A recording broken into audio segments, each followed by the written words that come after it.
NASCAR is racing at Michigan International Speedway, this time a doubleheader. We'll preview that event. MotoGP and Formula One, they're both racing as well this weekend. We'll preview both races. And can Antonio Felix da Costa wrap up the championship as soon as Saturday or Sunday? We'll find out right here on Grid Live. Hello everyone, welcome to Grid Live. Joe Samaniego here, Kobe Lambeth from the Podium Finish. We got an exciting race weekend. Kobe, how excited are you for this race weekend? Oh, definitely, Joe. Really excited for all the racing this weekend. Got Road America coming up in an hour. Then we have a NASCAR Cup Series doubleheader, and also tomorrow morning got some Formula One racing as well. So definitely a lot of racing this weekend, and also MotoGP as well. A lot of racing, and that's even despite the fact that we originally were going to have IndyCars and Australian Supercar racing this weekend. Both of those events have been postponed, but we still have a lot of events going on. I know we just got done with Formula One qualifying, we got done with MotoGP qualifying, and we even got done with Formula E qualifying, which is sort of the next story as we continue our coverage of everything going on with Formula E and Formula E Fest. Oh yeah, definitely. We've had a great time with Formula E Fest and working with Jack from Formula E Zone and the entire team over there in Europe. And make sure you follow Formula E Zone. They do a great job covering FIA Formula E, and definitely excited to partner with them here at the Grid Network. And looking back on race 1 and race 2 in Berlin, we saw Antonio Felix da Costa absolutely dominate, leading every single lap, which is really crazy, considering how competitive Formula E is.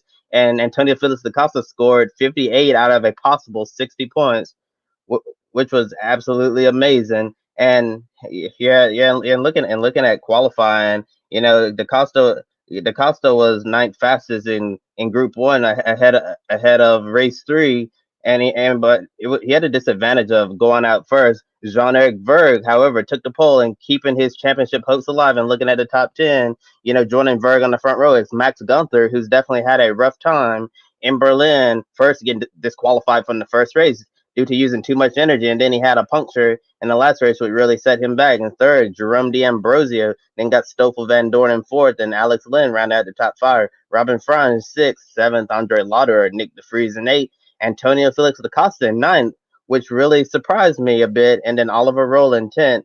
And speaking about Jean-Eric Vergne, who's on the pole, Joe, it seems like he's definitely renewed his focus, and, doing really well in qualifying. Do you think Jean-Eric Vergne can win today? Definitely, I think Jean-Eric Vergne can win today. I know he is looking really good. That the Sheeta team gave him a really fast car as always, and he seems like a very renewed person. I know post qualifying, he said he had a massage, which made him feel really great. That massage therapist, he better give a really big tip because he came out looking really good, like the Jean-Eric Vergne we anticipated to see when he started in the front row back in the first race of Berlin. I see him going out there. If he could have a clean start, lead that first lap, unless something goes crazy wrong, I don't see him letting go that lead. And I think he could definitely get a win and keep his title hopes alive. Yeah, on the traditional Berlin circuit, the furthest back, the winner came from 9th starting place. And, Antonio Felix da Costa, who's dominating the championship right now, starts 9th. Do you think that Antonio Felix da Costa can come from 9th and win today's race? I don't think he could come back and win today's race. Antonio Felix da Costa, he knows if he finishes 4th or better just about every race, he will wrap up the championship. One of the big things I see with Antonio Felix da Costa, his goal today should be especially just stay in the top 10. You're starting 9th. If you could just race the racetrack and just keep picking off each driver ahead of you, wherever you finish, if you're still in that top 10, your title lead is going to continue to grow. One of the big things about Formula E, the lack of consistency. That's why we have such a huge gap between first place and then second place, and then second place all the way down to 10th place is so close. So if he could really just stay up there, especially in the top 5, if he gets in the top 5, cruise around, take care of your car, take care of your equipment, because we still got a lot of racing ahead. We'll still have 3 races after today. Yeah, definitely a lot of races ahead. Nick DeFries, Robin Franz, Jerome D'Ambrosio, and James Collado all need to be within 90 points of Antonio Felix da Costa at the end of the race, or it's going to be game over. Nick DeFries and Jerome D'Ambrosio are in the top 10. Do you think they have a shot? I don't believe they have a shot. Both of them to get a win is going to be really hard. And I know for DeFries, if he was to get a win, he would essentially need Antonio Felix da Costa to not score any points. It's really going to be very hard for them to get a win. I don't see, unless da Costa doesn't score any points and they finish in the get the wins, I just don't see them getting any shot at the championship. Yeah, definitely. I think that as we mentioned on our previous Formula E Fest programs, I definitely think that Antonio Felix da Costa is the man to beat right now, and I don't see anybody else challenging him unless he just goes out and just blows these four races and has the worst luck ever. And however, with Formula E, it's a double header weekend, but it's not the only double header weekend. I mean, it's not the only doubleheader race weekend. The other doubleheader is taking place at Michigan International Speedway with the NASCAR Cup Series. That's right. We got another doubleheader, and that's NASCAR Cup Series at Michigan International Raceway. The first time Michigan International Raceway is going to host a doubleheader of this kind. Of course, this was in response to the pandemic. It wasn't something that was planned earlier in the year, such as Pocono. One of the big things, of course, we're going to have two races Saturday, Sunday. For the most part, Fords have dominated in Michigan. They lead all the manufacturers, and out of the last four races, Ford has won them. Of course, Kevin Harvick, he won the last race in Michigan. He's expected to be a favorite, but a surprise winner could be Chase Elliott. Out of all the drivers active, he has the best average finish. Kobe, do you see any chance a Chevrolet driver like Chase Elliott could win today at Michigan?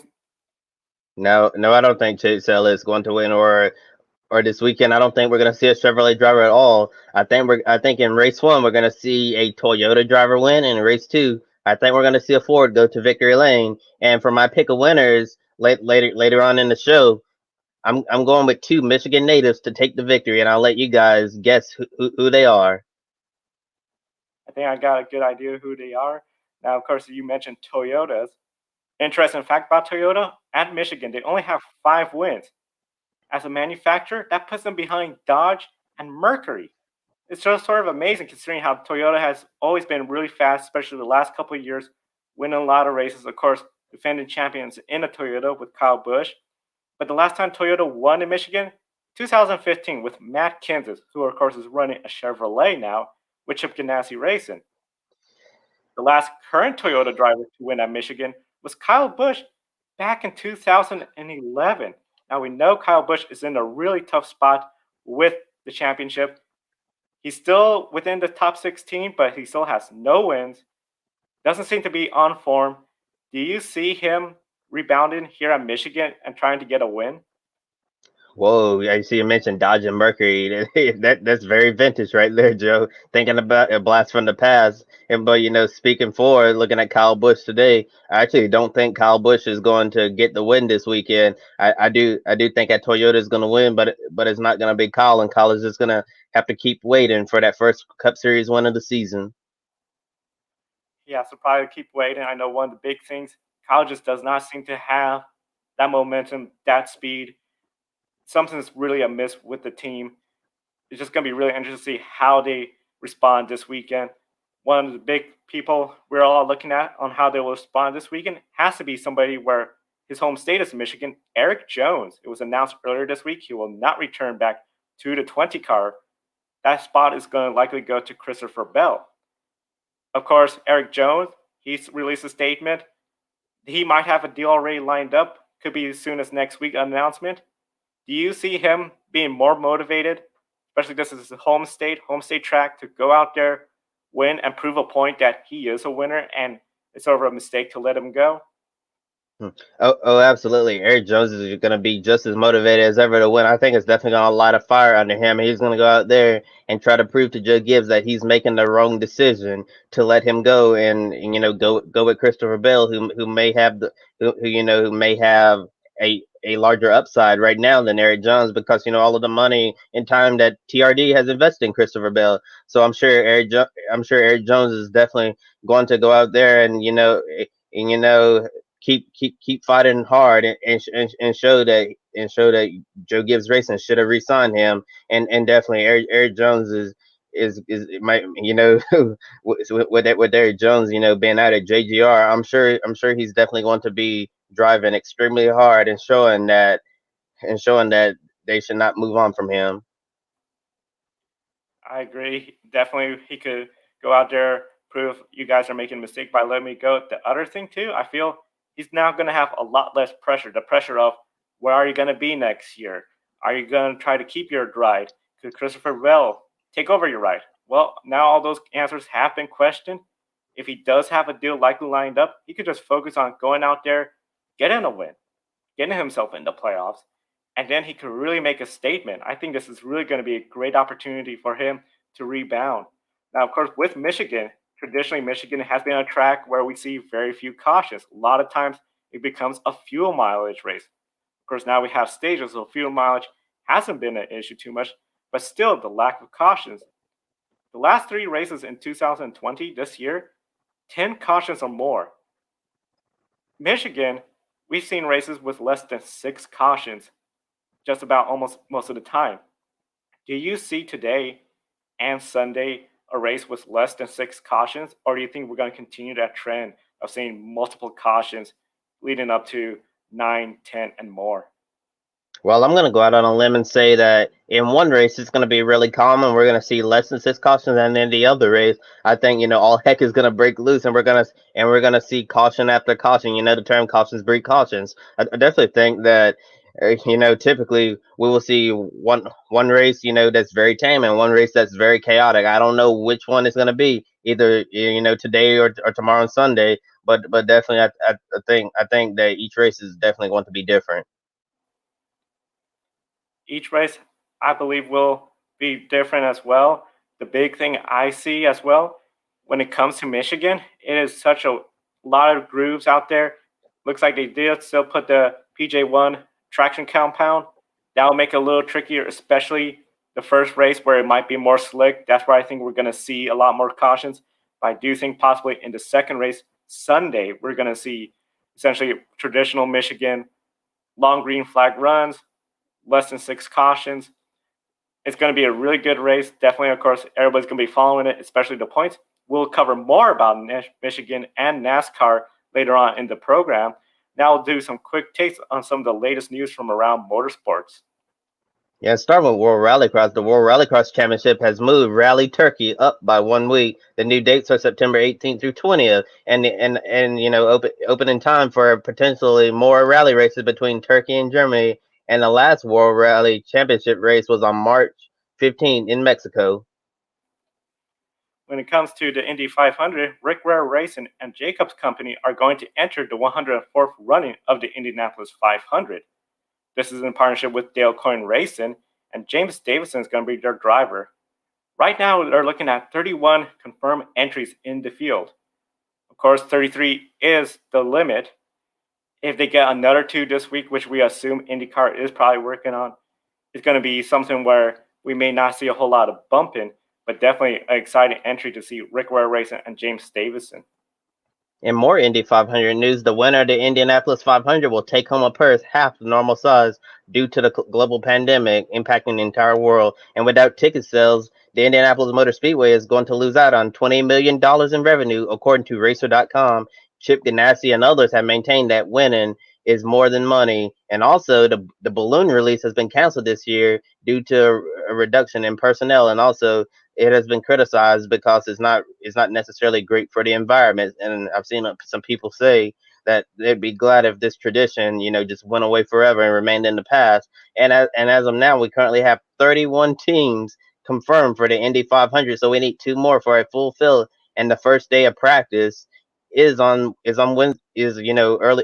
on Wednesday. I believe it starts at 11 a.m. I believe Eastern time, and it's Saturday right now, so all the these deals to get a full fill, it's gonna have to take it's gonna have to happen really fast. I think we might have Juncos or waiting for Juncos and Dragon Speed or whatever. And then just gonna have to wait to see if we're gonna get more interest in that. But it looks like we may have a field of 33 this year with no bumping. NASCAR announced on Thursday the remaining 2020 schedule. The Cup Series playoffs pretty much remains the same. Richmond and Talladega, they both added for the Xfinity Series. The Xfinity Series playoff opener moves to September 26th. And for the first time in quite a while, the Gander Truck Series, going back to Darlington, that race is on September 6th prior to the Southern 500. All these changes were made because Mid-Ohio, Canada Motorsport Park, and Eldora Speedway all lost their dates this year due to the pandemic. And switching gears to MotoGP, they're returning to the Czech Republic for the Czech Grand Prix. On Friday, Fabio Quartararo took the top spot in practice, and however, the big surprise with Johann Zarco was taking pole in a year-old motorcycle, and Fabio Quartararo tried to set another lap, but crashed and was unable to post a faster lap than Zarco, and Marc Marquez is unfortunately sitting out this race after having a second surgery. So, Joe, how big of a shock was it to see Johann Zarco with an underfunded team, a year-old bike, take the pole for this Grand Prix? Very surprising, especially MotoGP. We anticipate Honda, Yamaha, the factory teams to be up there. For an underfunded team with a year-old bike, to take the pole, a lot of people were shocked by this. Of course, it was really interesting to see how everyone approached the racetrack. Of course, we saw what happened with Fabio going out, taking a quick glance at the top 10 starters for the MotoGP race. You see Jonathan Zarco, Fabio, Franco, Alex, and Maverick all round out the top 5. And then all the way in the bottom, top 10, there's Valentino Rossi in the other Yamaha. No Hondas in the front at all. So it's going to be really interesting to see Honda, how they respond. But definitely, it was just something else, really big surprise. The only way I could think of it, if we saw an IndyCar team, single car team, year-old car was to go out there and post the pole for the Indianapolis 500, that's how big of a surprise this would be, in my opinion. Yeah. After looking at the top 10 starters, who do you think is going to be the favorites entering the race weekend? It has to be, of course, Fabio, Maverick. Those two are looking really good. They're starting up front. The Honda riders, they're towards the back. And, of course, we don't have Marc Marquez with Honda. So it's going to be something where we're going to be looking at Fabio, the Yamaha drivers. I will be shocked if Zarcos could maintain his lead out front, but it's definitely going to be something where seeing how everybody lines up once the race starts is going to be really interesting because it's going to be a very good race, and it's going to really come down to bike control. We might have some warmer weather, staying on that bicycle, and just taking care of those tires. Yes, it's certainly going to be interesting to see how everything turns out this weekend in the Czech Republic. And this circuit, is not going to be hosting a doubleheader weekend. However, MotoGP does have one more doubleheader weekend this season in Spain. At Spain, it's going to be really interesting to see that doubleheader going on. So it's going to be really fun to see how everything turns out with it. Now, going back to NASCAR and the NASCAR doubleheader in Michigan, it's going to be really great race. We anticipate a lot of action is going to happen. But one of the big things, Michigan's not known for a lot of first-time winners. Last first-time winner there was 2016, Kyle Larson. So it's going to be really interesting to see who can rebound, try to get a win. But mainly, especially if you're in the playoff bubble, here's the playoff bubble we got right now. Matt DiBenedetto, he's looking at his first-time win. William Byron, Tyler Reddick. Those three drivers, they have a pretty tall task when it comes to coming in here into Michigan looking for a win. Out of those three names, and then, of course, we have other names that are still looking for their first win. Is there anybody you see that was most likely to earn their first career win at Michigan? I'm not really sure if we're going to see a first time winner, but actually when we get to our pick a winner, I'm actually going to pick drivers who have won before. But if I had to pick a first time winner, I definitely say it would be Tyler Reddick and RCR, because I definitely think that Tyler Reddick is going to be a superstar in the NASCAR Cup Series someday. Tyler Reddick, he is looking really good. One name I saw on that list for first-time winners that could possibly pull it off here, maybe William Byron. Lately, he's been seeming to be a little bit better. Michigan is a track where I feel Chad Canals and him could really work well together, and especially if we have a race, especially on Sunday, where we have very few cautions. It seems when William Byron makes a mistake and we have more cautions, that's where he gets in trouble. A perfect race, lack of cautions, I see him being towards the front. Now, of course, one of the things, he needs to be out front. He wants to stay in the playoff bubble, so now we're going to do a little in or out, and we'll start with Matt DiBenedetto. He is 40 points in the good right now. Of course, 60 points is the maximum points a driver can score in a race at the NASCAR Cup Series. Do you see Matt DiBenedetto in or out after Michigan? I definitely think Matt DiBenedetto is still going to be in after the Michigan doubleheader. Matt DiBenedetto has been running extremely well lately, and he just needs to keep clicking off consistent runs and not having many issues. And I think the Wood brothers will definitely be in the playoffs. And looking at William Byron now, he's 15 points ahead of the cutoff line. Is William Byron going to be in or out after the Michigan doubleheader? He's going to be in. I see him running well today, as I have mentioned about. If he could just keep the car one piece, stay up front, not have bad luck, I really see him going to be in a good position. Of course, 15 points behind him and out of the playoffs, Tyler Reddick, who is another really good running rookie this year. Do you see him, Tyler Reddick, being in or out after Michigan?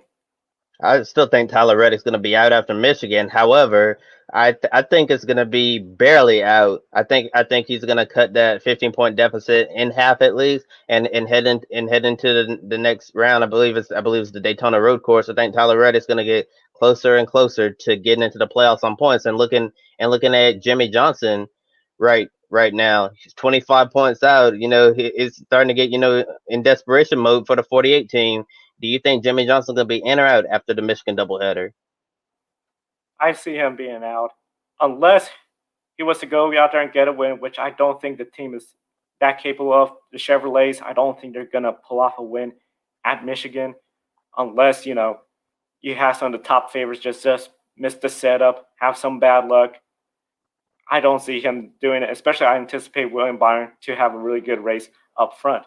Now, of course, behind Jimmy Johnson, we talked about him a little earlier, home state, Erik Jones, he has 31 points out. So he really needs to do well to stay within that 60-point range. Do you see him in or out after Michigan? After Michigan, I actually think Erik Jones is going to be in the playoffs because I have a feeling after finding out that he's losing his job at Joe Gibbs Racing, some good fortune is going to come his way for the Michigan native. He could definitely use some good fortune, and especially to do it at his home state, home track. That'll be really exciting for him. Now, one of the exciting things about Michigan, they're going to have the debut of the choose cone rule at Michigan. Now, of course, for fans not familiar, the choose cone rule allows drivers to select lanes. So the first place driver, first in line, they'll select whichever lane, inside lane, outside lane. Same with second place, third place, fourth place. There is no particular order. So if you had the first four drivers, if they all select the outside lane, if the outside lane was the good lane, that fifth place driver may want to go ahead and select the inside lane, take that risk. Yeah, it might be the worst lane. You could spin the wheels, not get a good restart. But if you could minimize your loss, you could go from fifth place to third place, entering turn one, and try to have a fighting chance. So it's going to be really interesting to see how this rule plays out. It was used at the All-Star race. That's when NASCAR first experimented with it. Drivers were asking for it, especially with the current double file restarts where you alternate. Depending on where you restart, you're either going to fall back or go forward. What are your thoughts about NASCAR implementing this brand new rule now, right before the playoffs? Actually, I'm kind of surprised that NASCAR is introducing the choose rule, in the middle of the season. I like after sitting, with the All-Star race, I thought it went really well, and Matt Weaver's been preaching for this rule for so many years, and to be honest, I didn't really understand what the choose rule was at first, but after But after, seeing it in action for the first time, I'm like, yeah, this can definitely work at tracks, where the outside line might be the preferred restart, yeah, where the outside lines be, the place where you want to be on the restart instead of the inside, that won't take off on the restarts. I definitely think that the choose rule is going to be beneficial more at certain tracks than others. However, I wish NASCAR could have waited until the start of the 2021 season to implement it, but it is what it is. And I'm definitely glad that it seems like it's going to be a part of the three NASCAR National Series for the foreseeable future. I was pretty surprised to see the rule come into effect now. In the past, I've seen where NASCAR they introduced rule mid-season, particularly if it was a safety issue. One of the big examples I could think of was racing back to the yellow flags after a couple of incidents where at New Hampshire the leaders were racing back to the yellow flag, nearly hit a disabled Daryl Jerry car. We saw NASCAR implement the rule of no longer racing back to the yellow flag. Once the yellow flag came out, all racing stopped, everyone slowed down. This rule, it really seems that I feel it was a lot more put into place so that way the drivers they would be able to stop when they're complaining to NASCAR. We know several drivers have been complaining about the unfair advantage. And then, of course, at the same time, we did see a little bit of safety issue when a car will come out pit road during the yellow flag, realize, oh, if I lose one more spot, I'll have a better restart. And then they slow down pit road could possibly cause a bottleneck. And we've seen something like that in Indianapolis where we had a bunch of vehicles bottleneck up. Another new rule that was announced starting next week at Daytona, we have a new lineup order. Whereas in before, during the pandemic, they all drew for starting positions. The new way it will be determined, points positions will be weighed at 35%. Finish position at 50% from the prior race. And the fastest lap at the prior race is 15%. So this will all equate to a score, and then based on that score, that's how you're going to be lined up. When we get into the playoffs, the top 16 will start up front of each race. Each round afterwards, the remaining playoff drivers will be in the front. So that means come to, not Homestead, Phoenix, we will have the top 4 starting up front. Kobe, what are your thoughts on this new lineup system? Joe, I'm a communications major, and I can tell you that myself and many others in this certain major, we don't do math at all. And seeing this, when you see 35%, 50% and 15%, it makes my head hurt, and I just wanna get out of the room and leave. Like, why are you bringing math into the equation? But in all seriousness, I'm glad that they're doing this because it'll definitely be a lot fairer doing this system instead of just having a random draw where I feel like a lot of drivers get screwed, every week.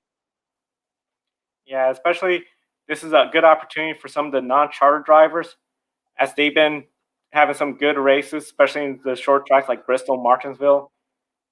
They were always penalized for starting in the back. Well, now they have an opportunity to start a little further up front.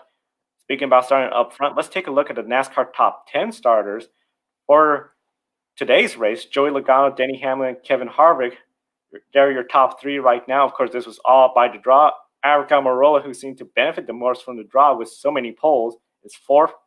Keselowski, Alex Bowman, and Kyle Busch in 7th place.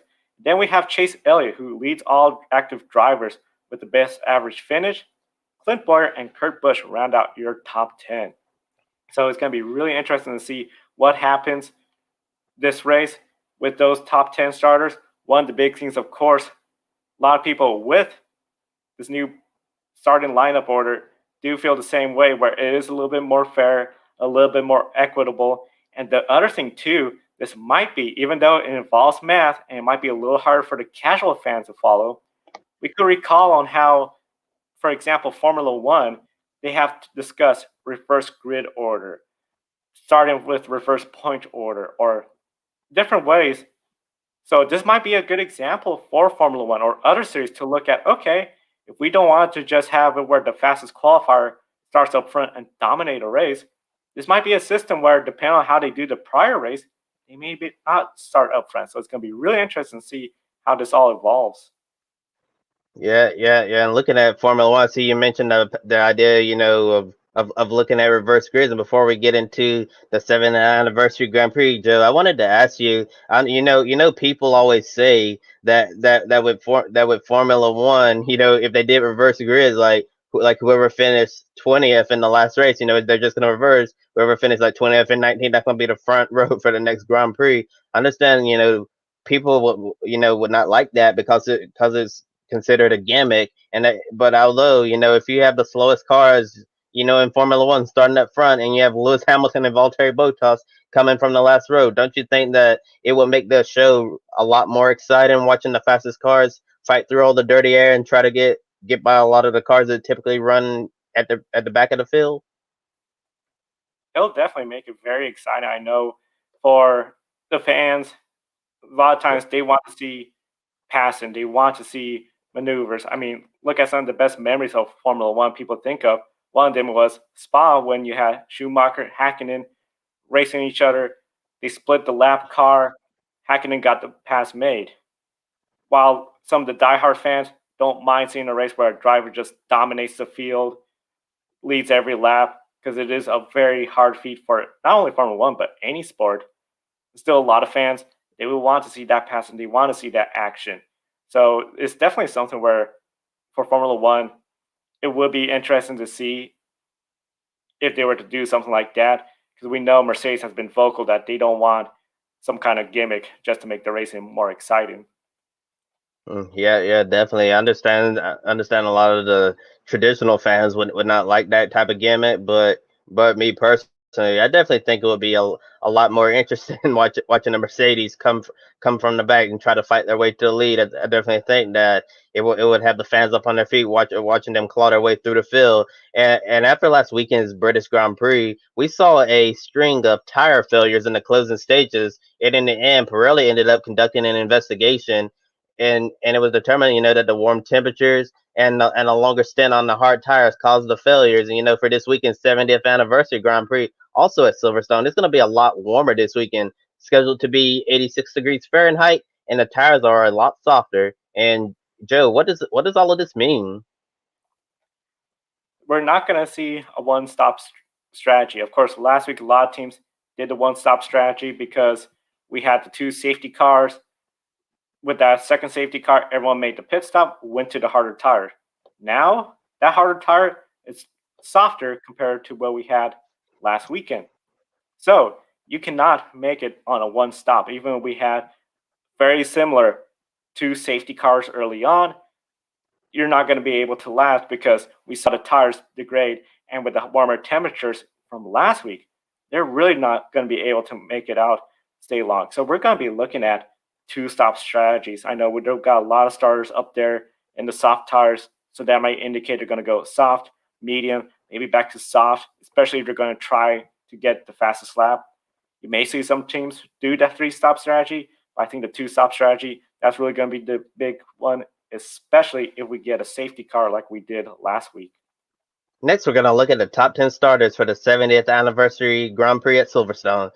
Surprise, surprise! Mercedes lock out on the front wheel with Valtteri Bottas and Lewis Hamilton, and then Nico Hulkenberg in third. An impressive run for Racing Point, subbing for Sergio Perez, who tested positive for the virus. And it'll be interesting to see if Nico Hulkenberg can score his first career Formula One podium this weekend in the Racing Point. That is absolutely performing well so far this season.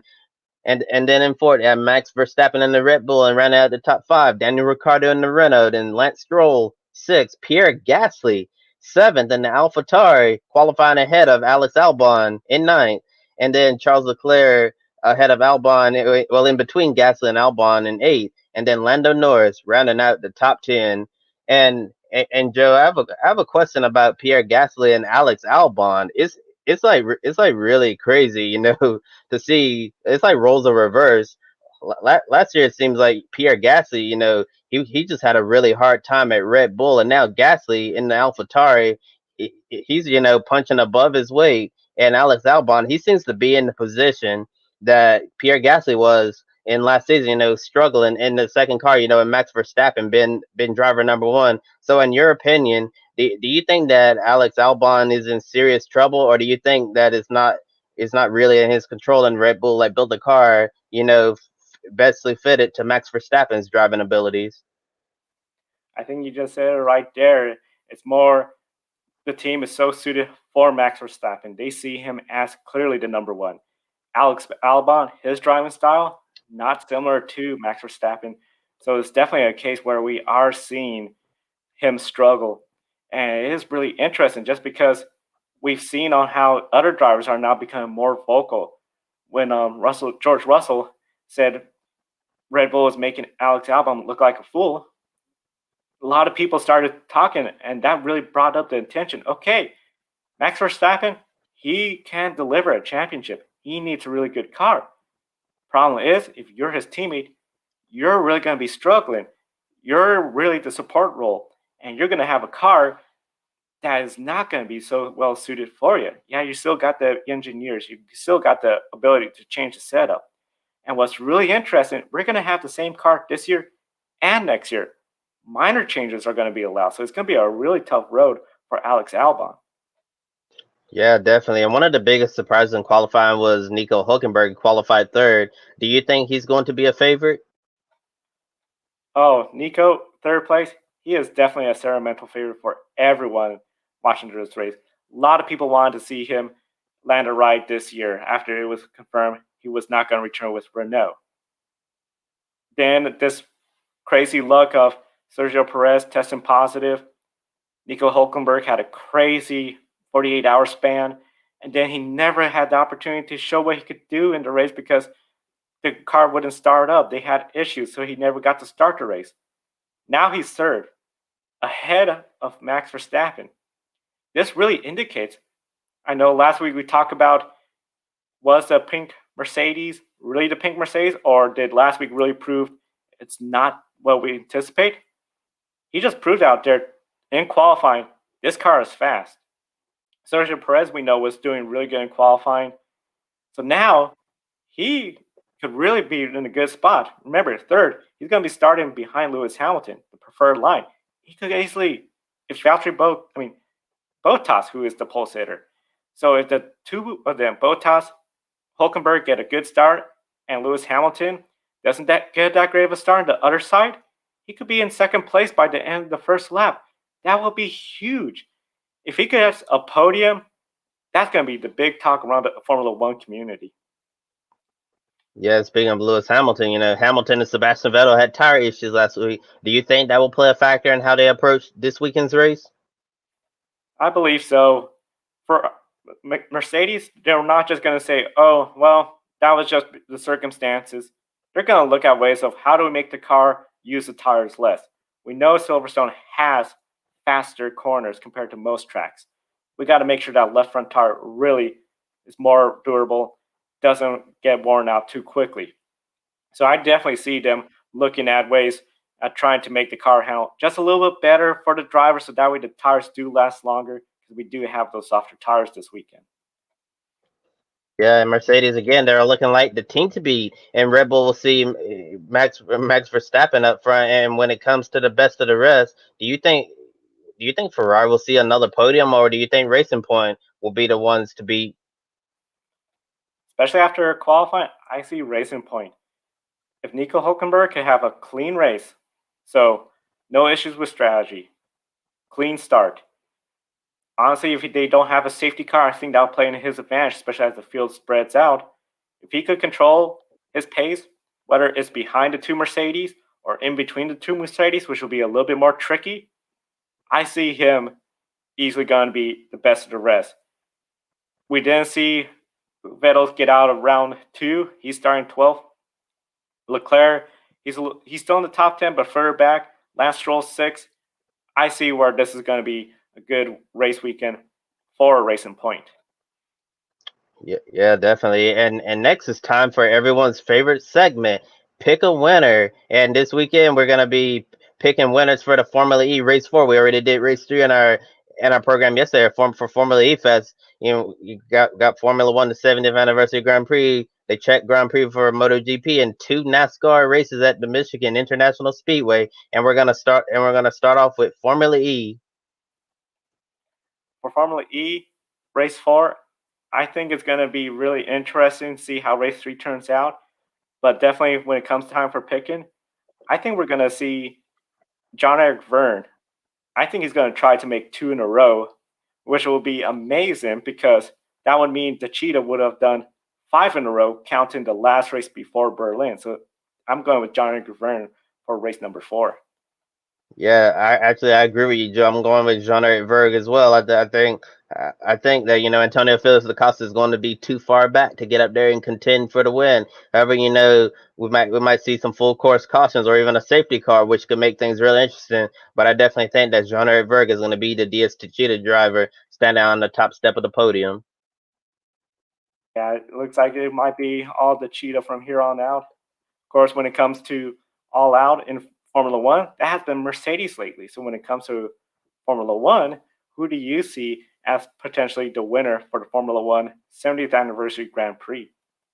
Well, this time around, I think I'm going to go with the other Mercedes driver last week. I picked Lewis Hamilton, but however, I think it's going to be his teammate Valtteri Bottas winning the 70th anniversary Grand Prix at Silverstone.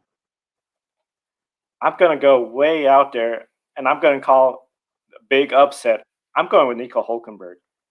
I see him, if he could pull this off, the Racing Points we know has a good car. I do see where if he could get that good start, be second place, if he could get around Valtteri Bottas, if they have another tire problem, he could take care of it. He has the experience. I see the big upset, and I think Nico Hulkenberg could possibly do it. Now, MotoGP, we have an upset pole sitter, Johann Zarcos. When it comes to MotoGP, I don't see him taking the win. I think we're going to see Fabio in his Yamaha make it 3 in a row at MotoGP. Yeah, while it's definitely a feel-good story, seeing an underfunded team take the pole over the factory riders, I'm definitely going with the safe pick with you as well, Fabio Quartararo. And that, of course, leaves NASCAR. And with NASCAR, we have 2 races, Saturday and Sunday. So it's going to be really interesting. I know when it comes to Saturday and Sunday's race, who do you have for NASCAR? For NASCAR, for Saturday's race, I'm going with Erik Jones. Getting let go by Joe Gibbs Racing. Think he's going to be extremely motivated, and also it'll be sweet for him to win at his home track in Michigan International Speedway. And for Sunday's race, I'm going with another Michigan native. It's going to be Brad Keselowski. He's going to keep the momentum rolling from New Hampshire. That's interesting, Brad Keselowski. That's who I have going for Saturday. I think Brad Keselowski is going to be up there contending for the win. But then on Sunday, I'm anticipating there's going to be less cautions. We're all going to have a much more groove track.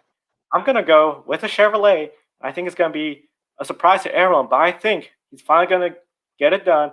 William Byron is going to win Michigan Sunday in his 24 Chevrolet.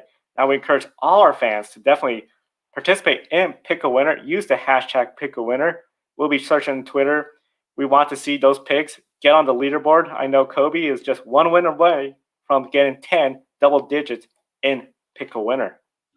Yeah, pick a winner. Hopefully I can get the number 10, and keep it rolling. At the end of the year, I can host my imaginary pick a winner trophy, and I can stand on the top step of the podium and spray my imaginary champagne, which will probably be water.